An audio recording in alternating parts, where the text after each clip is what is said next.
you want the work to grow in the marketplace, then maybe you should put in the work to help the artist get there. Full spectrum of this thing. Like you can't be top up and thinking we're gonna build and grow in this space. There's more that could be done if we really just. I've gotten my best fuel from the no's that I've gotten. We really just get to appreciate the core of how we're connecting with this material, what it does for us.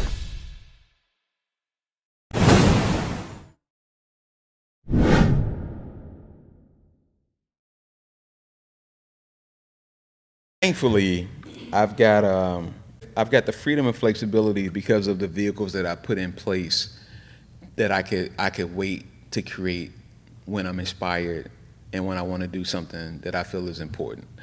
There was a point in time when I was, I think I may have mentioned this to Steve, back when I first moved to Atlanta in '05 to pursue my art full time. Like that first 5-6 years, I would say I was a production artist. I'm going from show to show, festival to festival. I'm having to create and having to create for a market and have a price point that could be absorbed within these spaces at a given period of time. And it just got to a point where I just got tired of just the every day. I got tired of smelling myself. I wanted something different. And then that's when in the fall of 2011, I created, the Resistance series, and I feel like ever since, I've started to show in different institutions and be collected and start Black Art in America, that has allowed for me to create other channels of revenue, multiple revenue streams. The way I look at it, we got 900 works on Black Art in America. Those are 900 revenue streams. I mean, we do well, and we've grown as a company. And so basically, I just say that I've got the freedom and the flexibility now, where I don't have to chase. I can sit back and really think about what I want to do, and I don't make a move until I feel compelled to do so. My work is generally pretty straightforward in a number of different areas. Every now and then I tackle some social issues. A lot is about family. A lot is about the interior space. But I also allow myself the creative flexibility to step outside of what I'm most known for, which is my mixed media and my photo montage work, and sculpt, or do some printing, explore other avenues. But I also see everything that I do as a part of the creative process. I'm as intentional as I am with my personal process in terms of my personal practice. I'm the same way, if not more, with Black Art in America. How do we grow this thing? Like all of it is art. When you come to the gallery, you'll see it's a very unique space, full of art and plants, signs of culture, educational plaques. I mean, we're different. The model for what we do is not a model anybody else does, because we do it out of love and passion. And I just know that the universe is designed in such a manner that if we put forth the effort, it will yield to us. I mean, I'm kind of interested in terms of the context, because you're going to find representational art in individual collections and institutional collections, as well as abstraction. And it's like, look at Sam Gilliam's work in the last 4 years. You know what I'm saying? Like Sam, he's always had an audience. People have always bought his work. It wasn't until like the last 4 years that that comma has changed. You know what I mean? So it's the beauty is it's out here for us. And I don't know if you ask him from the standpoint of being an artist in terms of what you produce, or ask him from the standpoint of being a collector in terms of what you collect. I would just say, find what speaks to you, find what moves you. You know what I mean? Don't chase. We can't chase the money. We chase the process. Yeah, it's out there, but the beauty is it's out there for us.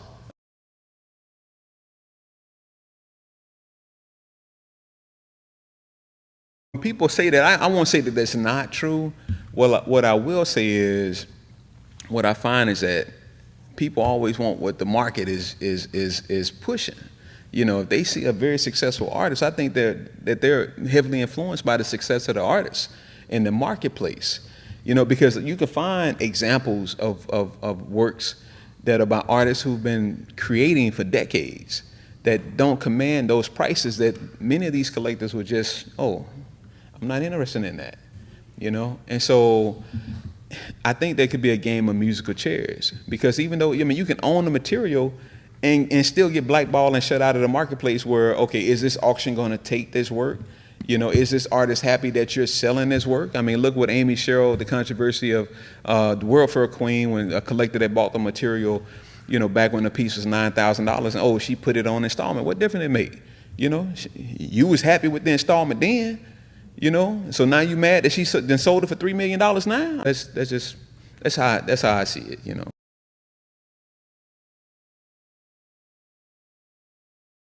That could be a beautiful challenge. It's really going to depend on the material and the interests of the institutions that's going to want that material. Oftentimes they're going to want to cherry pick. I mean, not everybody has 50 examples of the most modern, contemporary, and sought after works in their collection. They've got a balance of some strong and some some that some that is not as strong, significant. Some minor works, some major works. It's going to be a matter of just seeking out the institutions that are most interested in the material, not allowing them to cherry pick if you're trying to keep the collection together.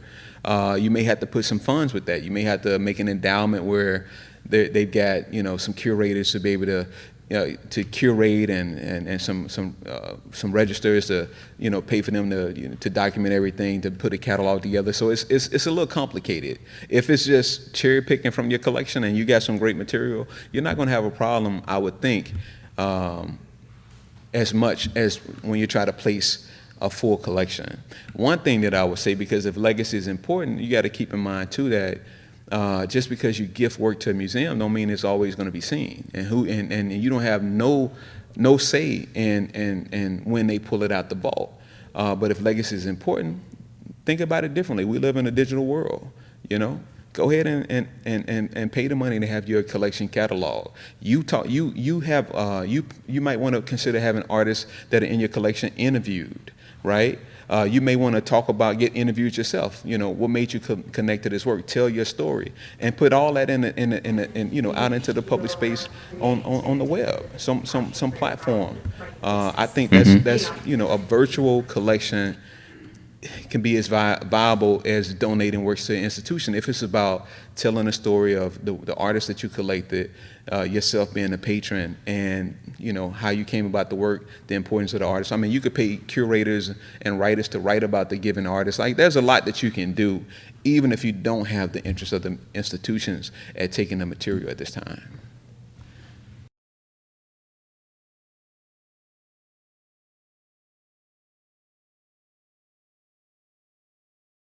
I mean, I love it because I honestly think if I had to just focus on one thing, I'd probably go crazy. But everything that I do is still within the ecosystem of this space of African American art. Whether we're collecting, selling, buying, producing shows, telling the stories. Like, it's still the same thing. A rising tide raises all ships too. So I benefit for us to patronize and create these opportunities for artists. I say all that to say that being able to bounce around works to my advantage, but I'm always bouncing around within this genre of work.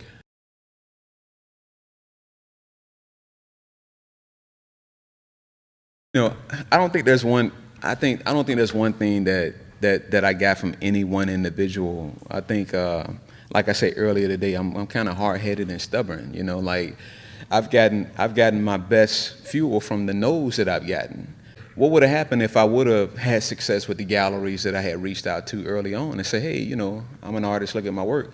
If they bought the work, then I wouldn't have had the need to do these other things. I may have not had the need to figure it out. Sometimes that blueprint may not be the best thing. I mean, really, there's not a blueprint, but there's no A, B to C. It's tenacity, it's being stubborn, it's not knowing no better, and then just being passionate and love for what you do. Like, many people I've come across and say, oh man, I thought about something like Black Art in America years ago, but they didn't put in the work.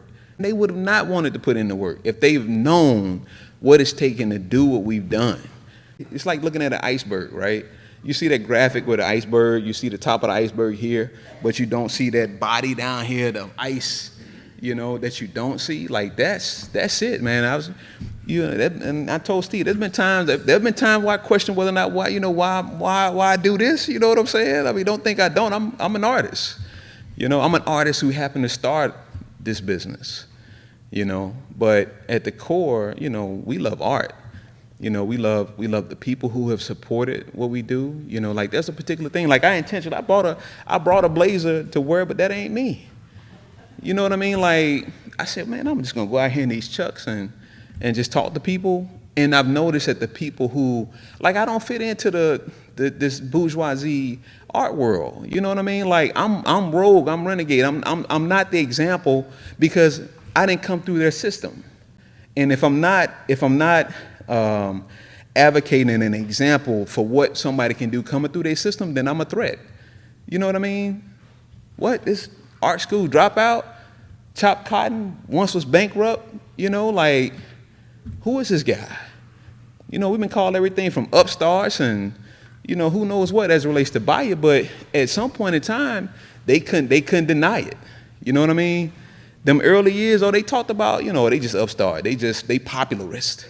And I mean, that's the thing, like the market is just kind of janky, right? So like one of the things I point out to talk about the Bayer difference is like the first year that I went down to Miami Art Basel, and this kind of sums up to the core of who we are, right? I noticed that my colleagues that were in media, they were writing for like the Root and the Griot, right? They only covered the main fair. They only covered what happened in the convention center. We covered what happened in the convention center. We interview artists in the community. We interview collectors in the community. We hit the satellite fairs. That's a full spectrum of this thing. Like you can't be top up and thinking we're going to build and grow in this space. You got to support your local artists. You got to support your institutions right here. You know what I mean? Their voice is valid. And another example I would give you is this. I remember I got a collector, beautiful collector in Chicago. They had this system for their children if they both should happen to pass, right? To help the kids to know which art to keep and which art you can kind of do whatever you want with. They had the red dot and the green dot, right? So when they first started buying my work, I was in the green dot, right? Oh, if you like it, but just kind of do whatever you want with it, this and that. But as my profile continued to rise in this space, I had a red dot. Stop. Seek out counsel. Find out what the value is, because they've seen me grow in this marketplace. The art didn't change. The art didn't change. Only their perception and how they saw me in the market changed.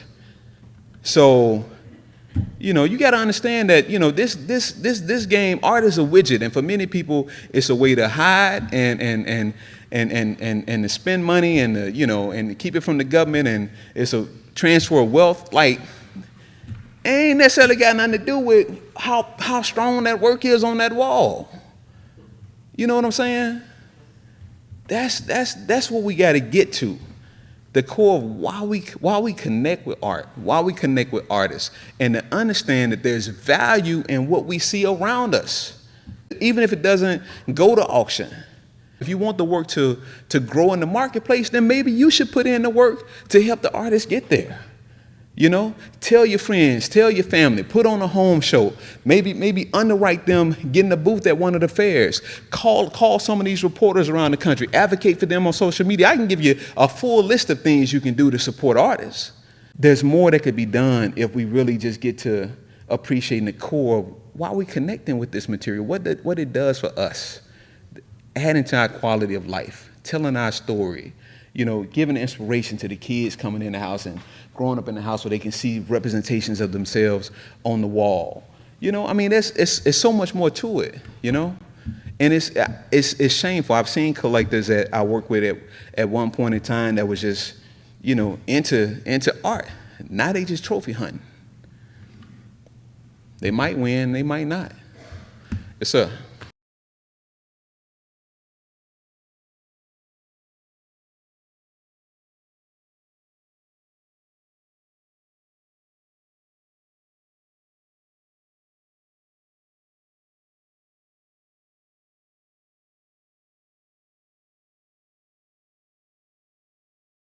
Yeah, I would say it's still a reluctance. It's one thing to appreciate, it's another thing to decide if you want to live with it.